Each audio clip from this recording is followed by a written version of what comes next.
Hello, today's question is from someone we know, Marc from TECHIRE, who receives this question a lot from his clients. We're losing out on good developers. Any tips?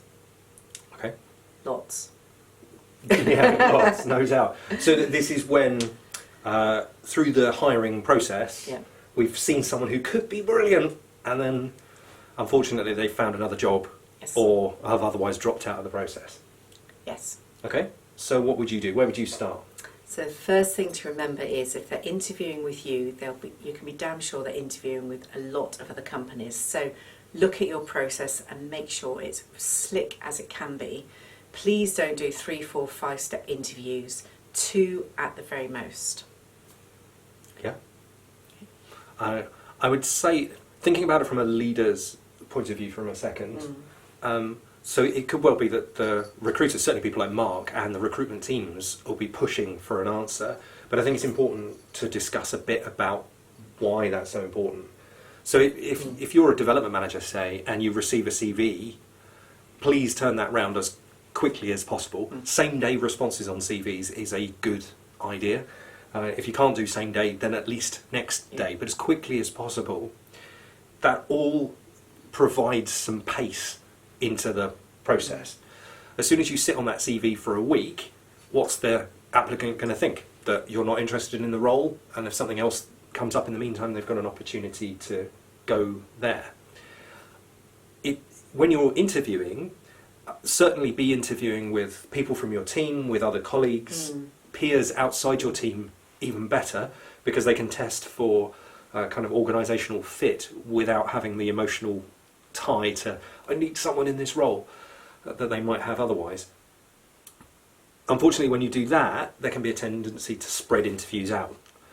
So a little bit of coordination here to have the interviews happen on a single day or in an event where a person can meet multiple interviewers would be good. But that's really important too. If you're trying to fill a skills gap, then getting the team together to understand, and it's not just about working with each other, but they'll be testing each other's skills knowledge, and quite often when we've got people together, they'll go, oh my gosh, they know that, I didn't know that, and they'll start to form a relationship at that interview, which is a really good thing. Yeah, the best candidates should be doing that anyway. And there's a little bit of conversation, we talked about this, or talked about this ourselves, about doing an interview in a single day, overdoing it in multiple days. And it depends on the role, the situation and the process. Certainly the one thing I would say, if you're expecting a candidate to do several very complicated cognitive things in an interview, in one day isn't fair, as far as I'm concerned. So meeting 3 different people for interviews, doing a development test and a presentation on the same day, you're not going to see the best candidate.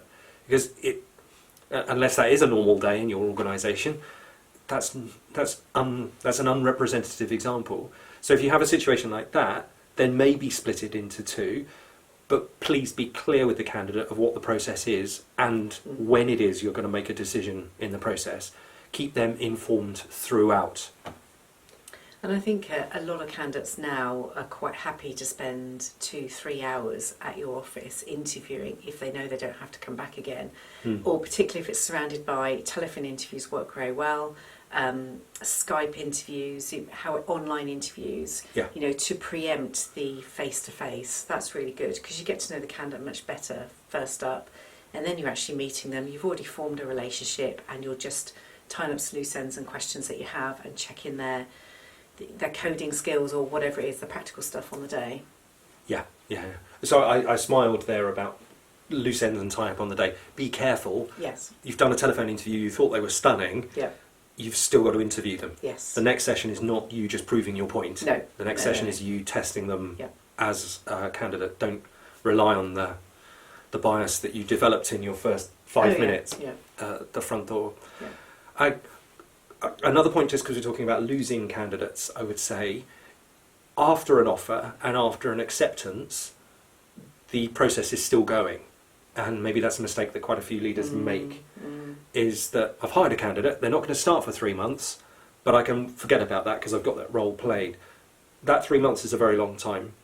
And okay, people may have signed contracts and otherwise, but I've seen plenty of great developers, great engineers, find something better in the meantime and move on. Yeah. The best way to avoid that is to continue a conversation in the or after the offer's gone out. So a regular touch base, just to say, everything looking fine, how's your current organisation accepted your resignation, how are things going? These are the kind of things you'll be working on when you come to us. It's a bit salesy, honestly, but that if you've got a great engineer that you want to join your team, you have to show them the reason why they need to come and work with you. Invite them to your team meeting. Very if you're good. waiting 2 to 3 months, you must have a team meeting at somewhere in between there. So invite them along. Or a party. Or a Christmas party or whatever it is. Invite them along because you get their buy-in anyway. They'll feel privileged to come along to the invitation. They can take part in conversations and you can buy them a beer or a pizza or whatever it is at the same time. Yeah. Good. So a few tips in there, predominantly around pace. To get pace, you need a good, understandable process. The steps of your process, where you're going to make a decision and how. That gives you an opportunity to communicate that to a candidate, but it also means that you can sharpen and coordinate your speed through that process internally. Then once the candidate has been offered, don't forget about them. Spend as much time again, almost, until they join your organisation, making sure that they feel wanted and feel part of your organisation even before they've started. One final tip. When you're going through the interview process and the candidate is there, please don't start the interview questions at the point you're walking them from reception to the meeting room. Have general chit-chat and then please make sure you offer them a cup of coffee, tea or water. Don't just throw yourself straight into that process, particularly if it's 3 hours long. Exactly. I think, have we written about that? No, anywhere? but we will. We've got some interview tips. Yes. So we've started at a level, but you're right. You know, if there's a great candidate who comes in, doesn't get offered a cup of coffee, thinks that the organisation is inhospitable and doesn't join, it feels so ridiculous, but it's so true. So many people do that. Fine. So we'll add some resources to this video as well, so there's a little bit of further reading for you. But hopefully that set of tips there is useful. If you've got your own question you'd like us to answer, then please send us a message or write a comment to this video below. Add your own tips by all means as well, and you could well feature on a future video. Many thanks. Bye-bye.